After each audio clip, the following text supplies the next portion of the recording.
The critical patriot دیکھنے والے سب دوستوں کو خوش آمدید۔ آج میرے ساتھ پشاور سے شریک گفتگو ہیں ڈاکٹر سہیل خان۔ سہیل صاحب نے باچا خان پہ پی ایچ ڈی کی ہے یونیورسٹی آف پشاور سے، اور یہ government college of education for science township Lahore میں بھی پڑھتے رہے ہیں، اور ولی خان یونیورسٹی مردان میں اسسٹنٹ پروفیسر ہیں۔ سہیل صاحب، مجھے باچا خان کے بارے میں بتائیے گا۔ آپ نے پی ایچ ڈی کی ان پہ، تو پوری دنیا میں ان پہ 9 پی ایچ ڈیز ہو چکی ہیں، تو اس کے باوجود پاکستان میں زیادہ نہیں جانتے لوگ ان کے بارے میں۔ ایک تو یہ بتائیے گا کہ کتنی جیل انہوں نے کاٹی ہے انگریز دور میں اور کتنی پاکستان میں۔ میں نے حامد میر کا ایک پروگرام دیکھا، یوٹیوب پہ موجود ہے، وہ کہتے ہیں کہ انہوں نے پاکستان میں 18 سال جیل میں گزارے۔ تو انگریز دور میں کتنی جیل کاٹی تھی انہوں نے؟ انگریز دور میں کل ملا کے کوئی بنتے ہیں 15 سال، اور بالکل 18 سال سے زیادہ کی جیل اگر نظر بندی اس میں شامل کی جائے تو پھر تو زیادہ بنتی ہے، لیکن اگر نظر بندی نکالا جائے تو پھر 18 سال اور 6-7 مہینے یہ جیل جو ہے یہ پاکستان کی بنتی ہے۔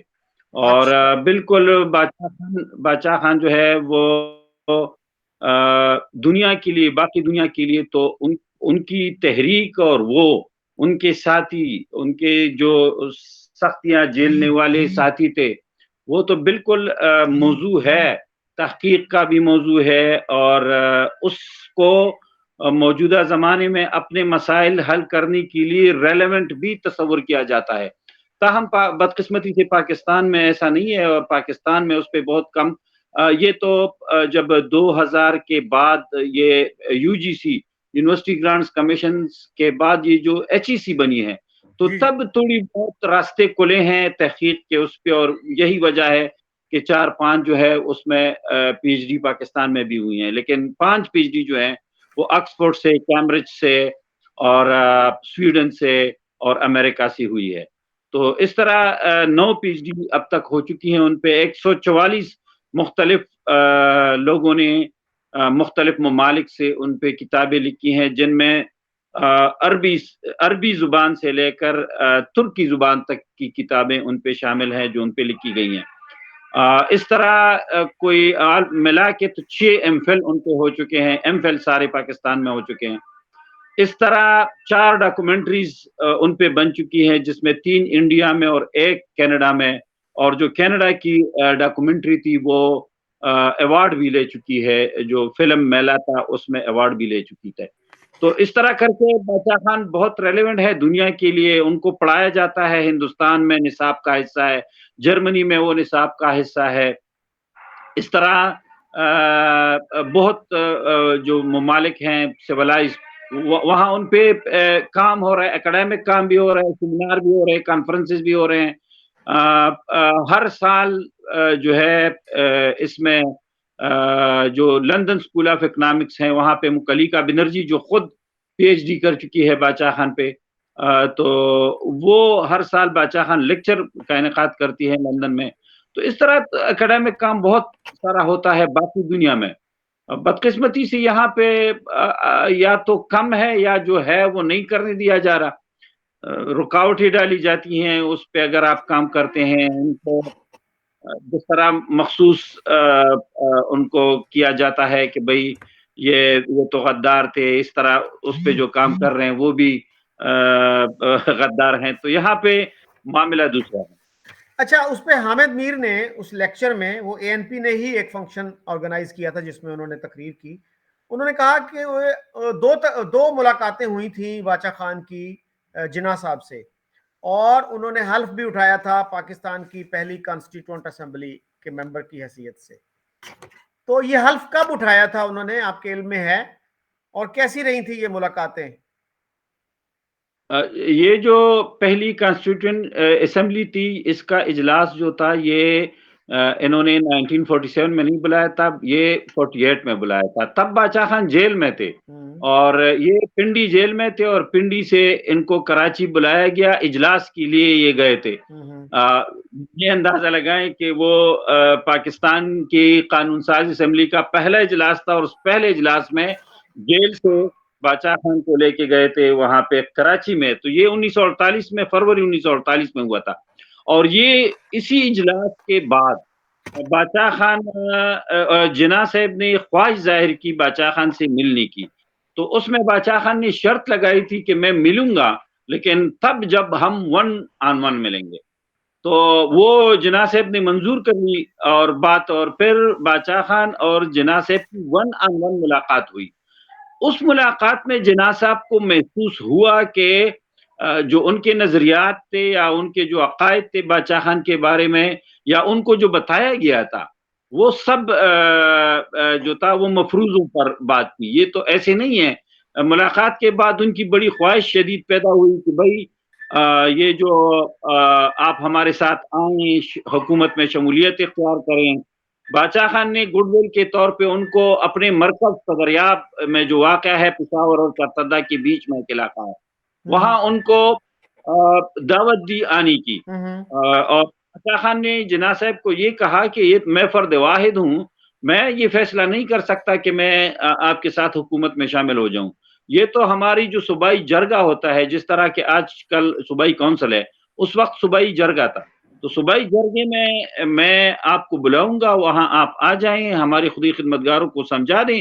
اگر انہوں نے کہا کہ ہم آپ کے ساتھ شامل ہو جاتے ہیں تو پھر میں بھی شامل ہو جاؤں گا، کیونکہ میں تو ان کی بات مانوں گا، عوام کی. تو اس طرح کر کے انہوں نے کہا کہ میں آؤں گا اپریل میں، اپریل 1948 میں. یہ کر کے تو ملاقات طے ہو گئی، اور پھر خودی خدمتگاروں نے بہت زیادہ استقبالیہ کیمپ لگائے جگہ جگہ پہ کہ باچا خان نے ان کو کہا تھا کہ جناح صاحب آپ سے ملنے آ رہے ہیں. تو صدریاب میں ایک عالیشان سٹیج تیار کیا گیا، تمام خودی خدمتگار ہزاروں کی تعداد میں وہ آئے وہاں پہ.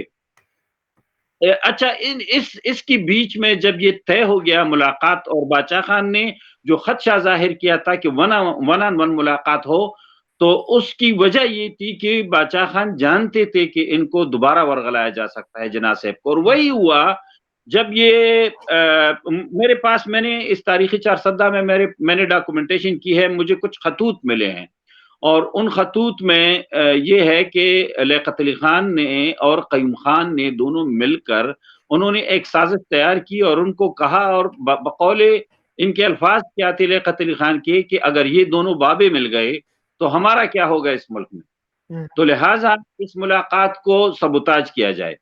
تو سبوتاج کرنے کے لیے سب سے پہلے انہوں نے یہ کیا، جو کہ ڈاکٹر سعید منہاج الحسن کی PhD میں بھی یہ شامل ہے بات. انہوں نے پہلے یہ کیا کہ ایسا کیا کہ انہوں نے الفلاح اخبار تھا جو پشاور سے چھپتا تھا، اس کے ایڈیٹر تھے سید عطا اللہ شاہ. تو قیوم خان نے اس کو کیا، پولیس بھیجی اس کے گھر، اور اس کو بیان دیا، تھما دیا کہ یہ کل اخبارات میں اپنے اخبار میں چھاپے. تو انہوں نے کہا کہ یہ کس کا بیان ہے؟ تو انہوں نے کہا کہ یہ باچا خان کی طرف سے بیان تھا. اچھا، وہ بیان میں کیا تھا؟ بیان میں یہ تھا کہ پاکستان تو ریت کا ایک ڈیر ہے اور میری 1 لات سے تس نس ہو جائے گا، اس طرف باچا خان. تو اس نے کہا کہ یہ بیان اس نے نہیں دیا تو میں کیسے چھاپوں؟ تو پھر ان کو زدوکوب کیا، اور اگلے دن وہ مجبوراً اخبار میں عطا اللہ شاہ کے ساتھ منہاج الحسن صاحب کا انٹرویو ہوا ہے، اس کی بیگم کے ساتھ. یہ انہوں نے کہا تھا کہ یہ ہمارے گھر کے اندر آئے گھس کے پولیس والے، اور انہوں نے کہا کہ اگر آپ نے یہ بیان نہ چھاپا تو ہم آپ کے خلاف یہ کریں گے. تو پھر وہ مجبوراً انہوں نے چھاپ دیا. اچھا، جب چھاپا تو اس کی کاپیاں نکال کے انہوں نے لیاقت علی خان کو بھیجی، اور لیاقت علی خان نے جناح صاحب کو بھیج دی. یہ پشاور آنے سے پہلے کی بات ہے. جب ان کی ملاقات ہو گئی کراچی میں، تو کراچی اور پشاور کی بیچ میں آپ کو بتاؤں کہ اس میں کوئی 40-45 دن کا وقفہ تھا. اس دوران انہوں نے یہ سازش کی کہ وہ اخبار کا جو پیس تھا وہ بھیج دیا جناح صاحب کو. اب جناح صاحب کو پھر یہ بھی بھیج دیا، اور پھر اپنا خط بھی لکھا کمنٹری کے ساتھ کہ اگر آپ آئیں گے تو یہ آپ کو مار ڈالیں گے صدر یاب میں، جو انہوں نے خدائی خدمتگار وہاں پہ اکٹھی کی ہیں یہ آپ کو مار ڈالیں گے۔ اچھا، یہ کر کے انہوں نے ایک اور کام کیا، یہ جب آئے جناح صاحب تو بجائے اس کے کہ یہ استقبالیہ میں ادھر آتے جو راستے سجا یہ تھے خدائی خدمتگاروں نے، تو یہ انہوں نے بلاوا بھیجا باچا خان کو کہ آپ مجھ سے ملنے گورنر ہاؤس آ جائیں۔ تو ولی خان اپنی گاڑی میں بٹھا کے باچا خان کو گورنر ہاؤس لے گئے۔ وہاں جب ان کی ملاقات ہوئی، ولی خان نے اپنی کتاب میں اس کو لکھا ہے، باچا خان اور خدائی خدمتگاری پارٹ 2 میں، اس کے 4 جلدیں چھپ چکی ہیں، پارٹ 2 میں وہ چھپ چکا ہے۔ تو انہوں نے کہا کہ میں باہر انتظار کر رہا تھا تو باچا خان بڑی خوشی سے گئے تھے، انہوں نے کہا کہ چلو باتیں طے ہو جائیں گی، پھر میں دعوت دوں گا ان کو، آئیں گے۔ تو جب وہ گئے وہاں پہ تو انہوں نے کہا کہ 1 گھنٹہ بعد باچا خان واپس جب نکلے تو بڑے افسردہ تھے، تو خاموش تھے، گاڑی میں بیٹھے ہوئے تھے۔ تو میں نے راستے میں پوچھا کہ باچا خان آپ اتنی خوشی سے گئے تو آپ اتنے افسردہ کیوں ہیں؟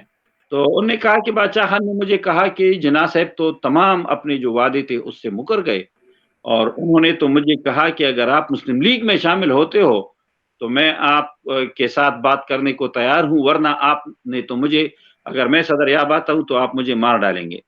تو پھر انہوں نے کہا کہ نیک بخت، یہ باچا خان کا تکیہ کلام تھا کہ نیک بخت، آپ کو مارنے سے مجھے کیا ملے گا، میں نے تو تمام خدمتگاروں کو تیار کیا ہوا ہے کہ آپ کا استقبال کرے، وہ راستے آپ دیکھیں گے حیران رہ جائیں گے کہ انہوں نے کس طرح خوبصورتی سے راستے سجائے ہیں آپ کے لیے۔ تو انہوں نے کہا کہ نہیں، تو اس نے وہ اخبار کا پیس نکالا، یہ تو آپ نے بیان دیا ہے کہ پاکستان جو ہے وہ مٹی کا ڈھیر ہے، ریت کا ڈھیر ہے اور 1 لات سے تس نس ہو جائے گا۔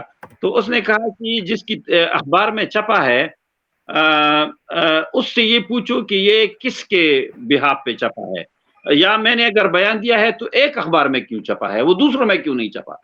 تو اس پہ صاحب نے کہا کہ تو پھر آپ اس کی تردید کریں۔ اس نے کہا کہ تردید میں کیسے کروں، آپ کی حکومت ہے اور کوئی اخبار میرا بیان لینے کو تیار نہیں ہے پچھلے 1 سال سے، تو میں کیسے اس میں چھاپوں، اور تردید میں ان کے اخبار میں کیوں کروں، میں آپ کے سامنے تردید کر رہا ہوں کہ یہ بیان میرا نہیں ہے۔ تو بہرحال وہ جو لیاقت علی خان اور قیوم خان نے جو سازش کی تھی وہ کامیاب ہو گئی، اور باچا خان جو تھے وہ نکل آئے اور انہوں نے کہا کہ میں ان سے مشورہ کروں گا وہ مسلم لیگ میں شامل ہوتے کہ نہیں۔ یہ صدر یاب آئے، صدر یاب میں بڑے خدائی خدمتگار ناراض ہو گئے کہ جناح صاحب نہیں آئے۔ باچا خان نے ان کا پیغام ان کو سنایا، جس پر تمام خدائی خدمتگاروں نے کھڑے ہو کر کہا کہ بھئی نہیں، ہم مسلم لیگ میں کیوں شامل ہو جائیں، ہم ایک تنظیم ہے، پارٹی ہے، تاریخ ہے ہماری، ہم کام کرنا چاہتے ہیں، تو کام اگر کرنا چاہتے ہیں تو اس کے لیے یہ شرط کیوں ضروری ہے کہ ہم مسلم لیگ میں شامل ہو جائیں، کام تو ہم ادھر بھی کر سکتے ہیں۔ تو لہٰذا انہوں نے ان کو جواب بھیجا کہ ہم مسلم لیگ میں شامل نہیں ہو سکتے، لہٰذا وہ راستے جدا ہو گئے۔ تو یہ اس ملاقات کی تفصیل تھی۔ اچھا سہیل صاحب، ایک اور بھی واقعہ تھا کہ پاکستان بننے کے تقریباً 1 ہفتے بعد 22 اگست کو باچا خان کے بڑے بھائی ڈاکٹر خان صاحب کی حکومت جو ہے ڈسمس کر دی گئی اور قیوم خان کو وہاں پہ چیف منسٹر بنا دیا گیا۔ اس کی کیا بیک گراؤنڈ ہے؟ کچھ لوگ یہ کہتے ہیں ڈاکٹر صفدر محمود جیسے کہ چونکہ جو اکثریت تھی ڈاکٹر خان صاحب کی، اس میں وہ نان مسلمز بھی شامل تھے جو وہ چھوڑ کے انڈیا چلے گئے، تو اس وجہ سے وہ میجورٹی لوز کر چکے تھے، اس لیے قیوم خان کو وہاں چیف منسٹر بنا دیا گیا۔ اگرچہ یہ بہتر ہوتا کہ اگر لوگ چلے گئے تھے تو اس اسمبلی کو ڈیزالو کر دیا جاتا اور نیا الیکشن ہو جاتے۔ کیا صورتحال تھی اس وقت اسمبلی کی؟ دیکھیں، اس پہ میں نے جو اپنی کتاب لکھی ہے تاریخ 4 اس پہ میں بہت تفصیلاً اور ڈاکومنٹڈ، اور ڈاکٹر صفدر محمود جو تھے وہ تو پرو مسلم لیگ تھے اور پرو ان لوگوں کے تھے، تو انہوں نے تو ایک طرفہ سٹوری سنائی ہے۔ آپ ڈاکٹر سعید وقار علی شاہ نے جو پی ایچ ڈی کی ہے باچا خان پہ، ان کی پی ایچ ڈی 1937 سے 47 اور انہی چیزوں پہ تھی۔ آپ دیکھیں اس کو ذرا دیکھیں، وہ چھپ چکی ہے، آکسفورڈ نے اس کو چھاپا ہے، تو ذرا وہ بھی دیکھیں تو پتہ چل جائے گا۔ اچھا، بات کیا ہوئی تھی؟ 12 فروری 1946 کو الیکشن ہوئے اور اس الیکشن میں 50 کی اسمبلی میں خدئی خدمتگار تحریک نے جیتے ہیں 30 نشستیں، 30، ٹھیک ہے. مسلم لیگ نے جیتی ہیں 17 اور 3 جو تھے وہ آزاد منتخب ہوئے تھے، سکھ مسلم یونینسٹ پارٹی کے تھے وہ. اچھا، یہ جو 30 تھے یہ تو براہ راست خدئی خدمتگار یا کانگریس کے ٹکٹ پہ منتخب ہوئے تھے. اب یہ بالکل جھوٹ ہے کہ پاکستان بننے کے بعد وہ لوگ چلے گئے. ان میں ایشور سنگھ، مہر چند کھنہ جیسے لوگ جو تھے یہ پاکستان یہ بابڑا مساکر کے بعد گئے ہیں. آپ کو میں بتاؤں 1 سال بعد یہ گئے ہیں جب ان پہ زمین تنگ کی گئی. اور میں آپ کو بتاؤں کہ جب ایک اور میں آپ کو بات بتاتا ہوں، اگر یہ قیوم خان کے پاس اکثریت تھی اور یہ اکثریت کھو چکے تھے تو اسمبلی کا اجلاس بلاتے اور اس میں یہ ڈیسائیڈ ہوتا نا. تو آپ نے اسمبلی کا اجلاس نہیں بلایا اور آپ نے ایک ایگزیکٹو آرڈر کے ذریعے جناح صاحب نے قیوم خان کو جو کہ میجارٹی نہیں رکھتے تھے اس کو چیف منسٹر بنایا اور اس کو نکالا. اچھا، اب 2 راستے تھے آئین میں، اس وقت 2 راستے تھے، یا تو وہ گورنر راج لگاتے اور یا جو آپ نے بات کی اسمبلی ڈیزالو کرتے. نہ آپ نے اسمبلی ڈیزالو کی نہ گورنر راج لگایا، آپ نے میجارٹی والوں کو چھوڑ کر مائنارٹی کو چیف منسٹر بنایا. اب اس نے کیا کیا، اب میں آپ کو بتاتا ہوں. یہ اسمبلی 22 اگست 1947 کو چیف منسٹر بنایا گیا اور اسمبلی کا اجلاس آپ کو پتا ہے کہ کب بلایا گیا؟ 1 سال بعد. اچھا، کب ہوا تھا؟ فروری میں نہیں ہوا تھا 48 میں؟ کیا اجلاس کب بلایا گیا؟ اجلاس میں آپ کو بتاتا ہوں نا، 22 اگست 1947 کو چیف منسٹر بنایا گیا قیوم خان کو اور اجلاس 1 سال بعد 1948 میں بلایا گیا. اب اس 1 سال میں کیا ہوا؟ اس 1 سال میں 6 جو مسلم جو ہندو اور وہ ممبر تھے سکھ، 6 ممبران کو اس میں ان کے گھروں میں جا کے پولیس کے ذریعے ان کو اتنا مارا پیٹا کہ ان 6 کے 6 کو مجبور کیا گیا کہ وہ جائیں. اور جب وہ جا رہے تھے، کچھ پشاور شہر میں رہ رہے تھے، کچھ بنو میں رہ رہے تھے، کچھ ڈیر اسماعیل خان میں رہ رہے تھے، جب وہ جا رہے تھے تو وہ رو رہے تھے. اور یہ 1 سال بعد کی کہانی ہے، یہ جنوری 1948 کی بات ہے. اور جب یہ جا رہے تھے تو خدئی خدمتگاروں کا دستہ ان کو واگا بارڈر پہ چھوڑنے آیا. تو ایک تو یہ بات غلط ہے کہ یہ جو ہے اکثریت کو چکے تھے. دوسری بات، انہوں نے خدئی خدمتگار تحریک کے میاں جعفر شاہ کو ان کو وزارت افر کر دی. اب یہ دیکھو کہ جس کی حکومت بنی ہے نا تو وزارت اس کو ملنی چاہیے نا. مسلم لیگ کے 17 لوگ تھے تو مسلم لیگ سے وزارت بننی چاہیے تھی نا. مسلم لیگ سے وزارت نہیں بنی. خدئی خدمتگار تحریک کے میاں جعفر شاہ کو خرید کر ان کو وزارت تعلیم دی گئی. اچھا، وفاداری چینج کر دی گئی. پھر کیا ہوا؟ میاں جعفر شاہ کے بعد انہوں نے 5 خدئی خدمتگار کے ممبران کو، اس وقت یہ ہوتی تھی میونسپل کمیٹیاں، اور میونسپل کمیٹیوں کا جو ہیڈ ہوتا تھا یہ تعلیم اور یہ بلدیات اور یہ تمام نظام جو تھا یہ ڈسٹرکٹ بورڈز کے پاس ہوتا تھا. اور یہ جو سرکاری اسکول تھے اس کو بھی ڈسٹرکٹ بورڈ اسکول بولتے تھے. تو ڈسٹرکٹ بورڈ کے پاس اس زمانے میں بڑے اختیار تھا. تو 5 جو خدئی خدمتگار یا کانگریس کے ممبران تھے اس کو ڈسٹرکٹ بورڈ کا چیئرمین بنا دیا گیا. اچھا، تو وفاداری چینج کی گئی اس طرح. 5 یہ گئے، ایک میاں جعفر شاہ گیا اور 6 ممبران جو تھے وہ ہندو اور جو سکھ تھے ان کو زبردستی جانے پہ مجبور کیا گیا. تو اس طرح جب یہ 11 اچھا یہ 11 جب چلے گئے، آپ یہ دیکھیں 30 میں سے 11 کو نکالے تو پھر بھی 19 رہتے ہیں، تو پھر بھی اکثریت ان کی تھی. تو پھر کیا ہوا؟ پھر قاضی عطا اللہ مردان سے ممبر تھے، ان کو گرفتار کیا گیا. اور آپ کو میں یہ یاد دلاؤں کہ قاضی عطا اللہ جیل ہی میں ان کو چھوڑا نہیں گیا، وہ جیل ہی میں ان کو سلو پوائزن دیا گیا. اور پھر جب ان کو الٹیاں آئیں نیو اسپتال میں وہ وفات پا گئے لاہور میں. تو مطلب یہ ہے کہ پھر قاضی عطا اللہ کو گرفتار کیا گیا. اس طرح کر کے سید قائم شاہ کو گرفتار کیا گیا. تو 3-4 ممبران کو گرفتار کرنے کے بعد 11 کو بگانے کے بعد 6 کو بگانے کے بعد اور 5 کو خریدنے کے بعد پھر انہوں نے اسمبلی کا اجلاس بلایا.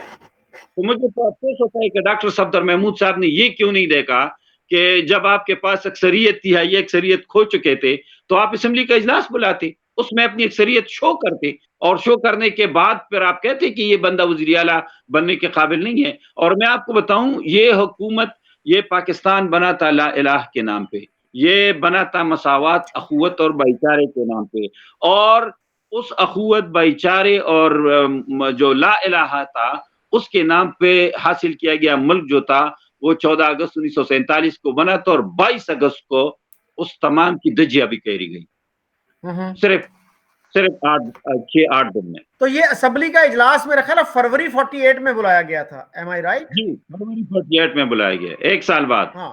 اچھا, دوسرا یہ بتائیے گا, آپ نے ایک تو بات کی تھی پروفیسر سید منہاج الحسن کی جو کتاب ہے, جو تھیسس تھا ان کا پی ایچ ڈی کا, اس کا ٹائٹل ہے دا ڈان آف نیو ایرا ان خیبر پختونخوا, اور بھابڑا میسیکر کا انہوں نے بھی ذکر کیا ہے, اور سابق امبیسڈر جو ہیں رستم شاہ محمد, ان کا ایک آرٹیکل میں نے دیکھا دی ایکسپریس ٹریبیون میں, وہ انٹرنیٹ پہ موجود ہے, اگر آپ ایکسس کریں اس کو لکھیں گوگل میں جا کے تو وہ ایکسس ہو جائے گا. تو ان کا بھی اندازہ یہ ہے, انہوں نے جو لکھا کہ مور دین 600 پیپل ور میسیکرڈ, اور یہ بات ہے 12 جون 1948 کی.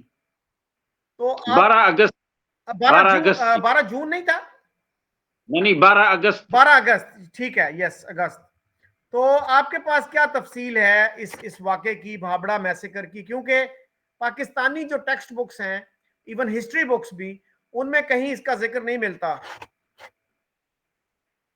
بالکل بھی ذکر نہیں ہے, اور یہ آپ کو میں بتاؤں کہ جلیانوالہ باغ سے بہت بڑا حادثہ ہوا ہے, اور یہ چونکہ پاکستان کی پہلی سالگرہ پہ ہوا تھا, لہٰذا اس وجہ سے جب 12 اگست کو 1948 کو یہ ہوا, تو اگلے ایک یعنی کہ اس کے 3 دن بعد 12, 13, 14 اگست کو پاکستان کی پہلی سالگرہ تھی, اور یہ ان شہداء کا سوئم تھا.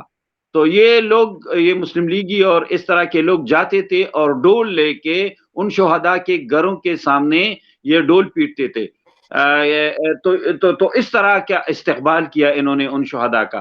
تو لہذا اس وجہ سے ریکارڈ آپ کو میں بتاؤں, مجھے بہت سارے لوگ کہتے ہیں کہ اس پہ وہ کیوں نہیں ہے, اس پہ تحقیق نہیں ہے, اس میں شہداء کی لسٹ نہیں ہے, اس پہ کوئی عدالت میں کمیشن نہیں ہے کوئی, انہوں نے. تو یہ سب میں نے اس کتاب میں ذکر کیا ہے کہ کمیشن کے لیے انہوں نے درخواست کی جو نامنظور ہوئی. اچھا, آپ ایک اور دلچسپ بات یہ دیکھیں کہ ان کی ایف آئی آر نہیں کاٹی گئی, الٹا خود ہی خدمتگاروں پہ ایف آئی آر کٹی ہے کہ انہوں نے دفعہ 144 کی خلاف ورزی کی. تو اس طرح کر کے, جس طرح آج کل بھی ہوتا ہے کہ یہ جو شمالی وزیرستان اور جنوبی وزیرستان اور مومن میں واقعات ہوتے ہیں, لیکن اس کی ایف آئی آر کوئی نہیں کاٹتا. موجودہ وزیر اعظم سابقہ دے کہ اس کی ایف آئی آر کوئی نہیں کاٹتا, تو اسی طرح اس کی ایف آئی آر بھی نہیں تھی.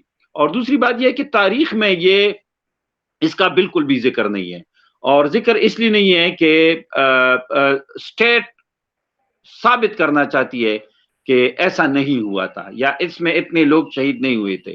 تو سب سے پہلے میں نے 7 سال کا عرصہ لگایا ہے اس لسٹ کو معلوم کرنے کے لیے, اور اس لسٹ کو فائنڈ آؤٹ کرنے کے لیے, اس کو ویریفائی کرنے کے لیے میں ان تمام شہداء کے قبروں پہ گیا ہوں جو اس میں شہید ہوئے تھے. اور میں آپ کو ایسے ایسے واقعات بتاؤں گا کہ ایک قبر ہے کہ مجھے ایک اس شخص نے دکھایا تھا جو اس وقت واقعے میں موجود تھا. اس نے مجھے کہا کہ اس قبر میں میں نے ایک قبر میں 6 آدمیوں کو دفن کیا ہے.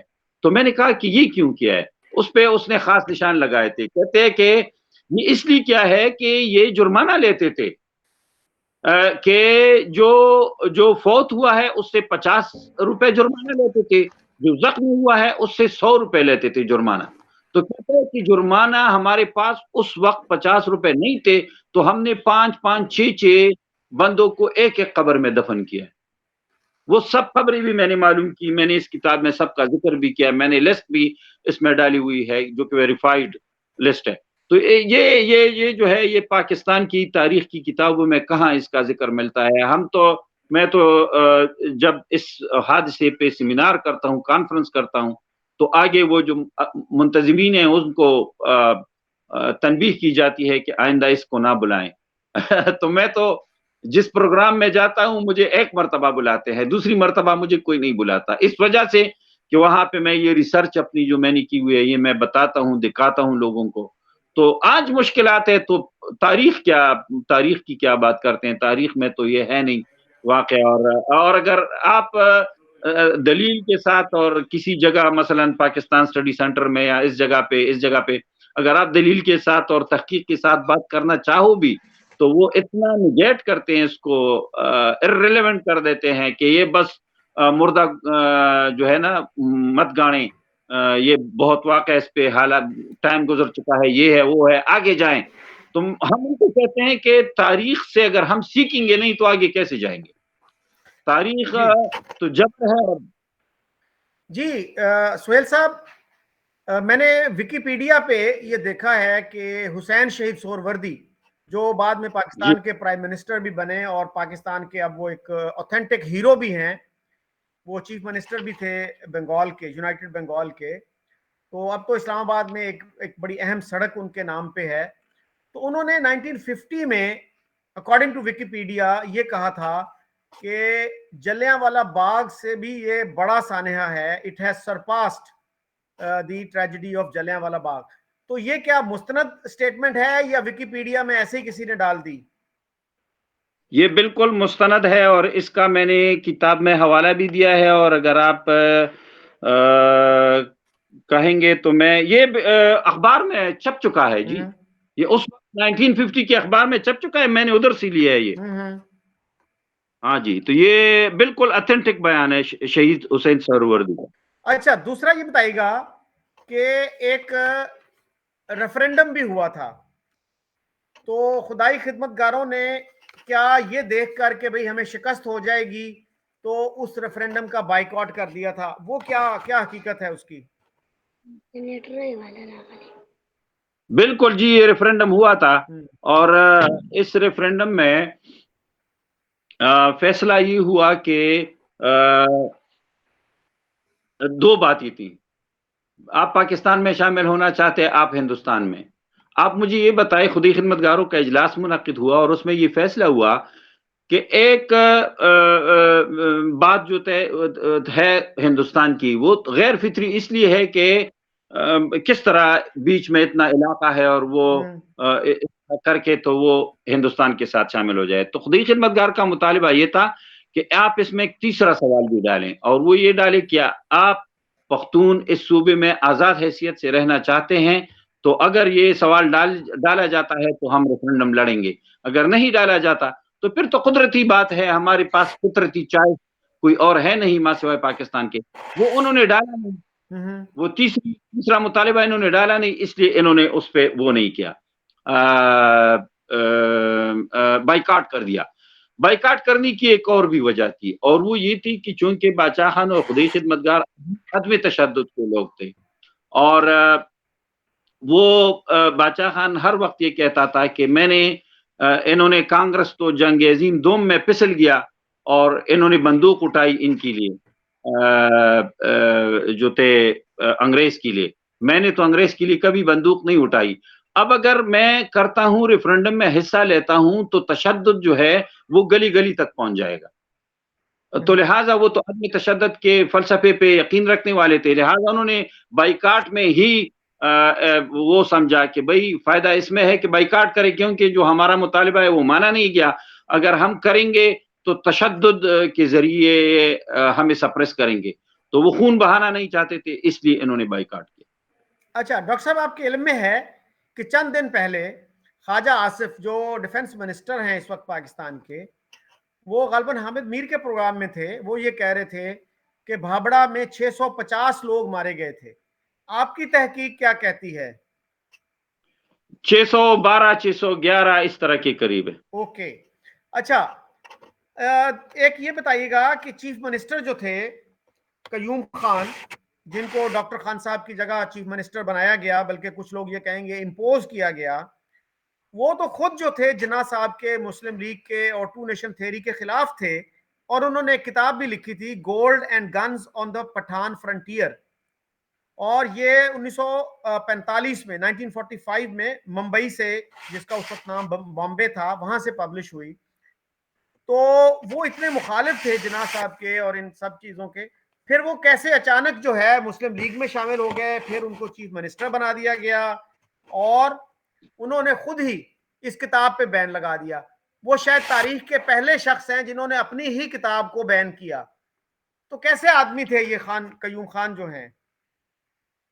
بات یہ تھی کہ یہ خفا ہوئے تھے کانگریس سے. یہ جب ڈاکٹر خان صاحب مرکزی اسمبلی کے ممبر تھے تو پھر جب وہ صوبے میں آئے تو وہ نشست انہوں نے چھوڑ دی، تو یہ ان کی خواہش پہ انہوں نے ان کو منتخب کرایا، پھر وہاں پہ ڈپٹی پارلیمانی لیڈر بھی بنایا کانگریس کی مرکزی اسمبلی میں.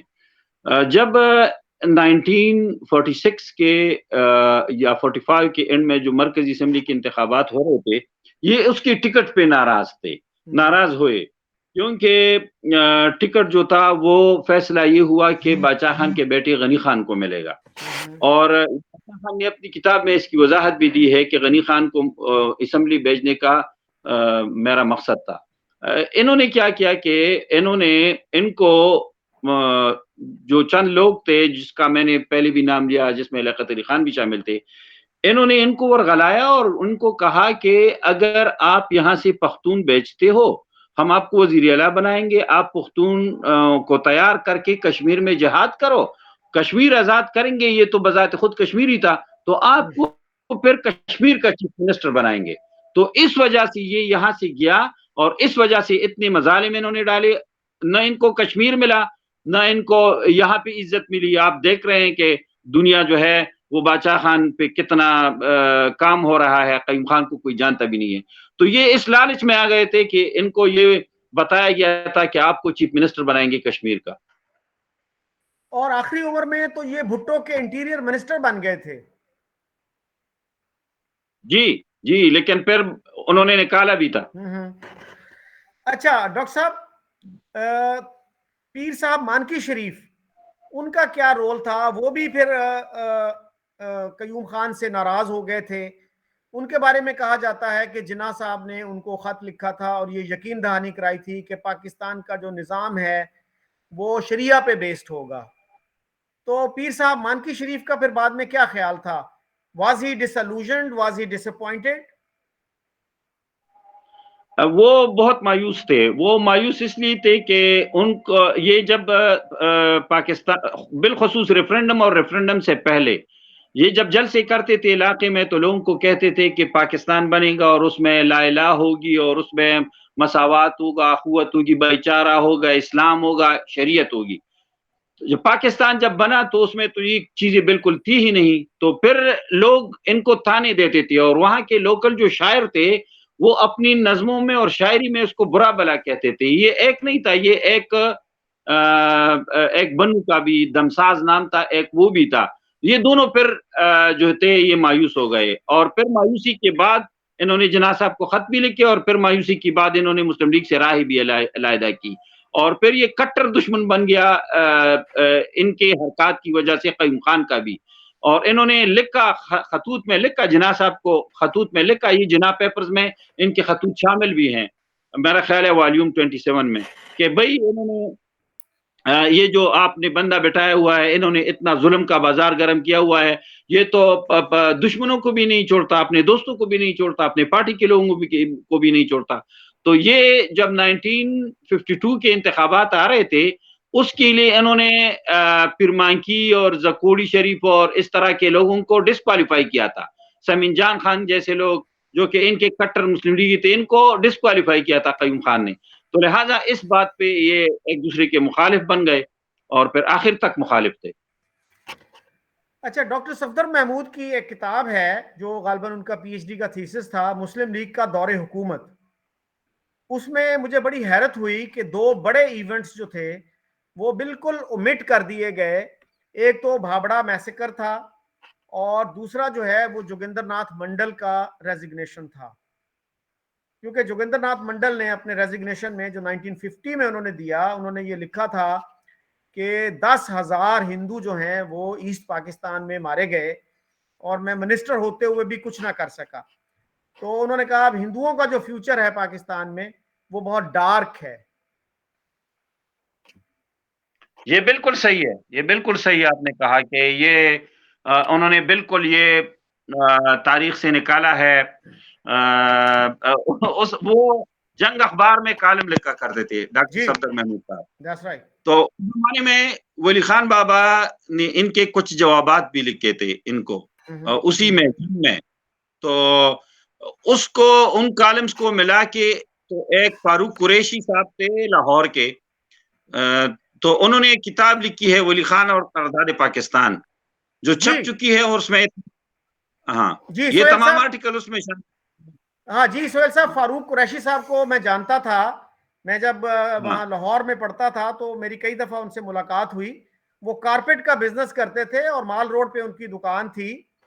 تو انہوں نے دو قومی نظریے پہ بھی ایک کتاب لکھی تھی. ہاں جی جی میرے علم میں ہے وہ.